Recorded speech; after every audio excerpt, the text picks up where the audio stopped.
kalian tahu, kreator NFT mendapatkan komisi setiap kali transaksi yang terjadi di OpenSea. Sebagai contoh, Gozali tetap mendapatkan transaksi sebesar 10% jika foto miliknya berhasil terjual oleh orang lain yang telah membeli salah satu foto Gozali.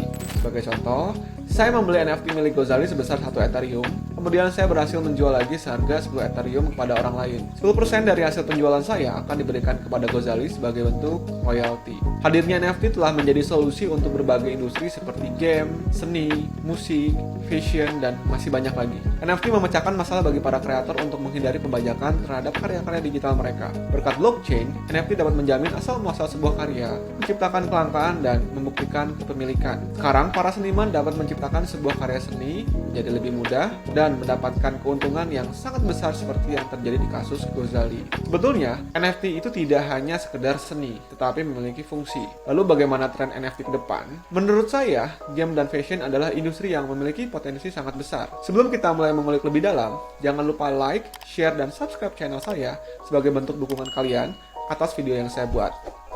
Let's start!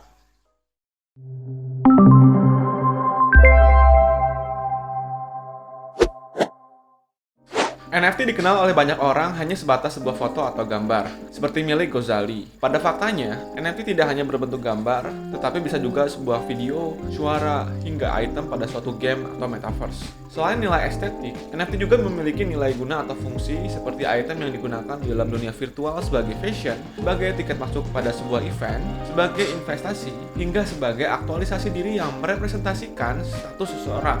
Ketika seseorang mampu membeli sebuah barang mahal, tak jarang di antara kita memandang orang tersebut adalah orang kaya dan memiliki status sosial yang tinggi. Beberapa aspek utilitas dari NFT, reputasi NFT, nilai di masa yang akan datang, serta likuiditas dapat menentukan harga suatu NFT. NFT yang digunakan sebagai tiket masuk ke sebuah event seperti Bored Ape Yacht Club, yang dimana kalian bisa bergabung dalam pertemuan dengan para pemegang NFT lainnya di atas sebuah kapal pesiar. NFT ini terbilang memiliki nilai utilitas yang sangat tinggi karena saat ini orang-orang terkenal seperti Eminem hingga pemain sepak bola Neymar Junior memiliki NFT tersebut. Pengumuman metaverse yang akan menjadi sebuah dunia baru dalam internet mengubah persepsi banyak orang terhadap teknologi virtual. Kegiatan fisik seperti bersosial, tatap muka, bekerja hingga berbelanja dapat dilakukan dalam dunia virtual. Bahkan beberapa perusahaan seperti Adidas dan Nike yang basis bisnis mereka adalah fashion olahraga sudah mempersiapkan diri dengan dunia baru tersebut. Adidas meluncurkan NFT pertama mereka bersama dengan Punks Comic dan Bored Ape Yacht Club bernama Into the Metaverse yang dijual pada tanggal 17 Desember 2021 dan berhasil terjual habis dengan harga pembukaan $765.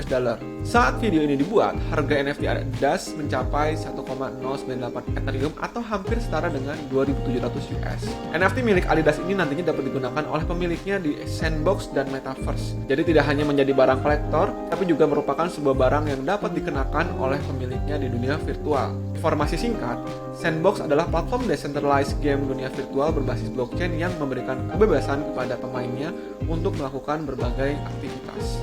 Tidak ingin ketinggalan dari saingannya, Nike rupanya telah meluncurkan Nike Land di Roblox pada bulan Oktober 2021. Para pemain atau penggemar Nike dapat membuat avatar diri mereka sendiri dan bermain olahraga secara virtual di Nike Land. Selain itu, Nike mengambil langkah dengan mengakuisisi Artifact Studio. Hal tersebut dikonfirmasi sendiri oleh Artifact melalui akun Twitter yang mengumumkan bahwa mereka telah menjadi bagian dari Nike pada tanggal 14 Desember 2021. Bersama dengan Artifact, Nike akan membuat koleksi sepatu agar dapat dikenakan di dunia virtual.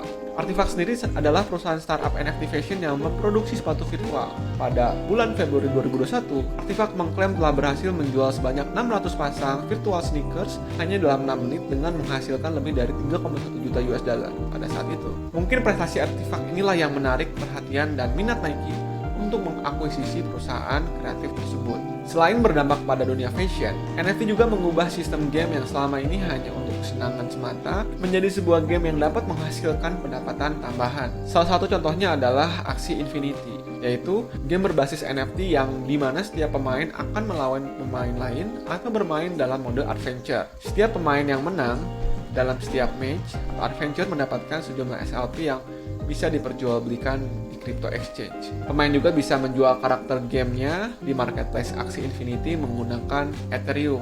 Selengkapnya teman-teman bisa melihat video saya tentang Axie Infinity. Sebelum adanya game NFT, para pemain game harus mengikuti kompetisi-kompetisi game supaya mereka dapat menghasilkan uang dan memenangkan pertandingan game yang diikuti. Tapi tidak semua game memiliki kompetisi. Dengan adanya teknologi NFT, sebuah game bisa menghasilkan pendapatan tambahan kepada pemainnya tanpa harus mengikuti kompetisi. Walaupun sebenarnya ada juga ya. Pada tanggal 1 Mei 2021, pria bernama John Aaron Ramos mengumumkan di akun Facebook miliknya bahwa dia berhasil membeli uang dari hasil bermain Axie Infinity. Sebuah peluang yang menarik bagi kalian yang suka bermain game tetapi dalam waktu yang bersamaan ingin mendapatkan penghasilan tambahan. Selain Axie Infinity, masih ada banyak game NFT lainnya yang teman-teman bisa mainkan seperti God Unchained, The Sandbox, dan Guild of Guardian.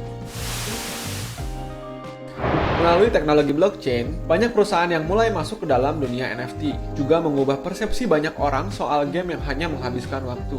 Itulah dampak perkembangan teknologi, sesuatu yang tidak bisa kita bayangkan di masa lalu, muncul di depan mata kita sekarang. Dan dengan akuisisi Nike terhadap artefak, apakah akan mengubah tren industri fashion ke depan? Menurut saya, iya. Akan terjadi kolaborasi antara produk fashion secara fisik dengan virtual. Akan menyenangkan jika teman-teman bisa berdiskusi lebih jauh tentang topik yang saat ini sedang kita bahas. Maka dari itu, saya merekomendasikan teman-teman bergabung ke dalam komunitas Indonesia Blockchain Society atau disingkat IBS yang ada melalui link di kolom deskripsi berikut.